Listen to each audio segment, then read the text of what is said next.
Hello, Hello. and welcome back to 100 Yards of Football, Sports Talk Radio.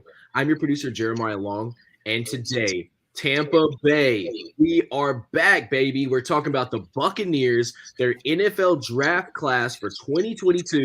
And I have with me the expert, the man in the field that will tell us all about this draft class, Mr. Logan Landers. How's it going, man? Hey, what's going on, Jeremiah? The Buccaneers, we already know what this team's about, right? They got the Super Bowl on their mind again, hoping to get back there. They didn't get it quite last year, but the year before, we already know they made it to the mountaintop.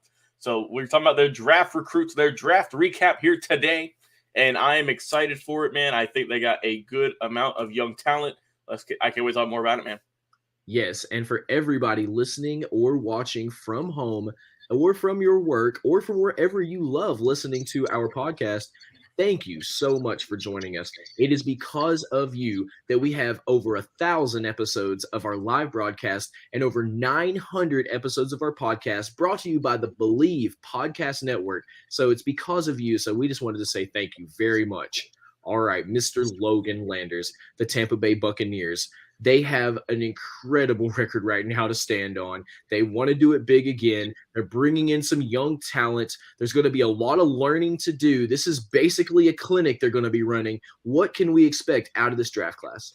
Let's do it, man. Go with their first selection, round two, pick number 33, defensive lineman out of Houston with the Cougars, Logan Hall, and someone who our resident draft scout, right, Daniel Kelly, thought should have been a first round selection, and he has all the tools to be that, man. The Buccaneers got a steal getting this guy in round two.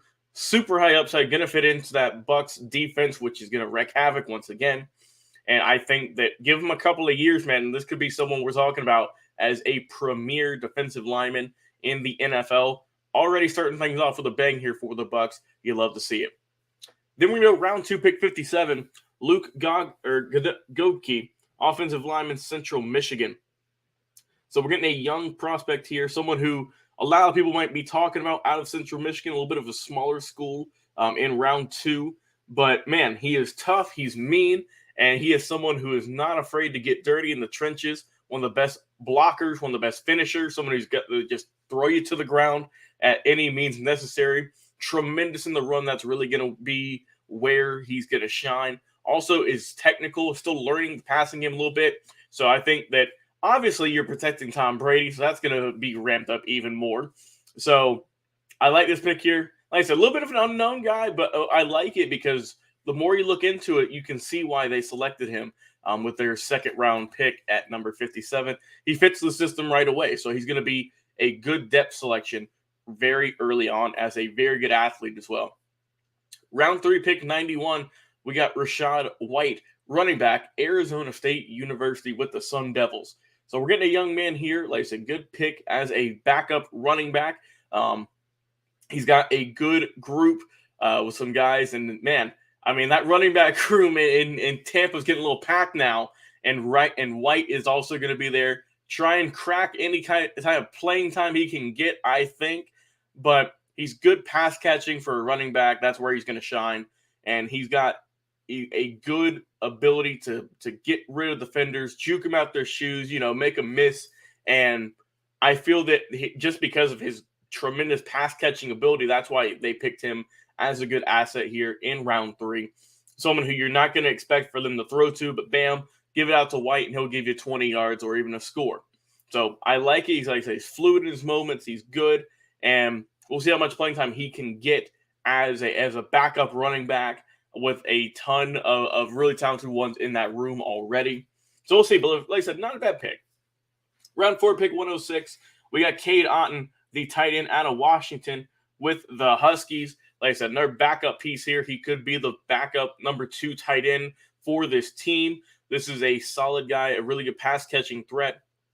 Also is pretty solid in the running game as well for run blocking. So if you can get him in there, good blocker, pretty decent pass-catching tight end as well. So you're going to get someone who, like I said, not going to get a whole lot of playing time because, man, this Bucs team is absolutely loaded.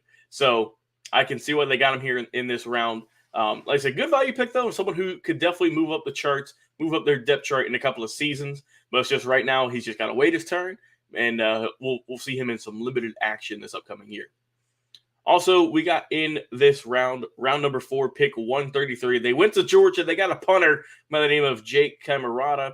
Like I said, gotta love those punters, man. They're slept on. He's a good player here.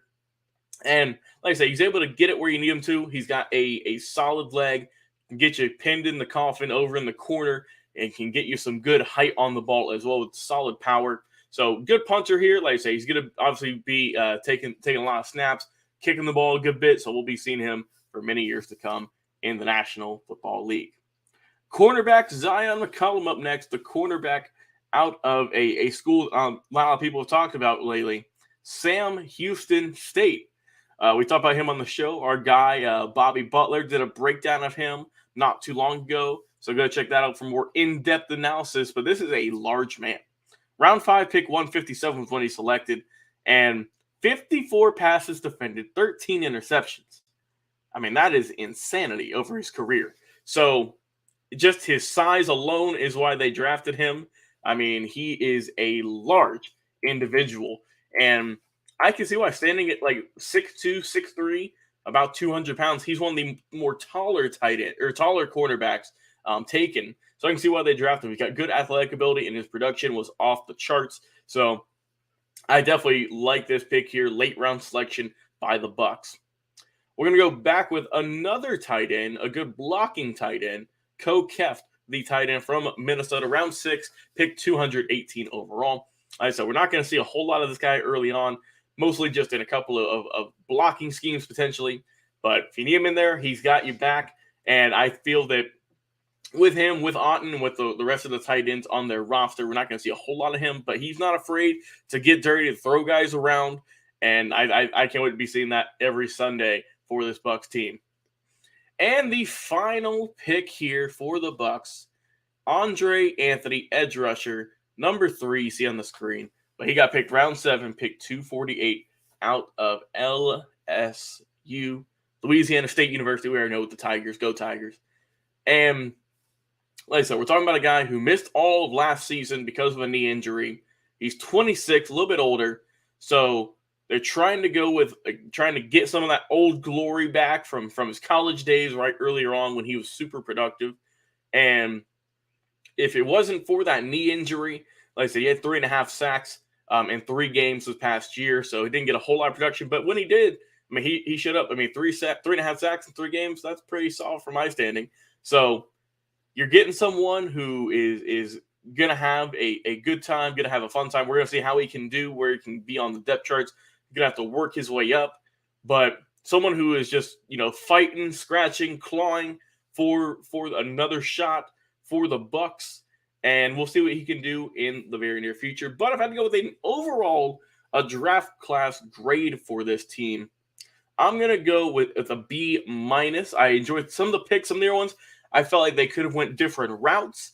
But, of course, I like the Logan Hall pick. Gadecki, that's going to be a solid one. White, of course, Camarada, and McCollum. They have a few guys who I really think have a good bit of upside. Some of the other ones, maybe a different position or maybe a different player. But overall, like I said, not bad. B-. The Bucs, they don't make their bones in the draft a whole lot. We already know they go in free agency and spend that money. So they got a great team this year. We're expecting them to wipe the floor with a lot of teams in the NFC South and just the entire NFL, and expect them to have another great season, of course. But it's going to be interesting to see. Not a bad draft class overall. So that is how it is for the Tampa Bay Buccaneers. Best luck to them this upcoming 2022 season. Absolutely. And, like we were speaking of, this is a team that already is a strong foundation. They kind of know where they want to go. So adding in these young men is just another big piece in what they want to do in the long term, because they're thinking about the long term here.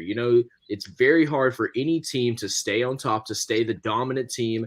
Very often, it's not very common for teams to make it to the Super Bowl year after year. So for teams to get closer and closer like that, they have to have a very deep bench where they can keep on tapping in. Plus, when it comes to being in the off season or off the field, when they're practicing and building up these plays, they have to have a great competitive team they can put in so they can really test out their people before they go into the big games.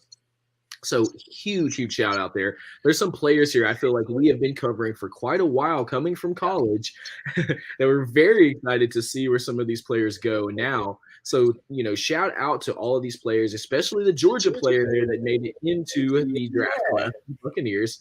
We love to see that because we are broadcasting live from Atlanta, Georgia. So thank you so much to Mr. Logan Landers for that. And if you are watching our broadcast, thank you. But if you're listening to our podcast, thank you again. Our podcast is how we reach so many people every single week through Apple Podcasts, through Spotify, through your at-home device where you can use your voice and just ask it, say, hey, Google, for example, play 100 Yards of Football podcast. And it'll say, I'll play that right now, and it'll play it for you. So thank you so much for that. And for so many of you sharing our podcast via word of mouth, just telling your coworkers, hey, are you listening to 100 Yards of Football? And they'll be like, yeah, I listen to that all the time. Do you listen on Apple? I'm like, yeah, I listen on Apple. We should listen, totally write a review. And then you and your colleague can go and write a quick review that says, hey, we listen to the podcast, and send it. We would love to hear from you, even just to let us know that you're out there. So drop us a review on Apple Podcasts. It helps us so much to push up in the rankings and through the algorithms and everywhere else that you listen to podcasts. We super appreciate it, and we hope that you will follow us and continue to share the way that you've been doing through word of mouth. So I am your producer, Jeremiah Long, and we really appreciate you watching Mr. Logan Landers' breakdown of the Tampa Bay Buccaneers and their NFL draft class for 2022. We'll be right back with another live episode.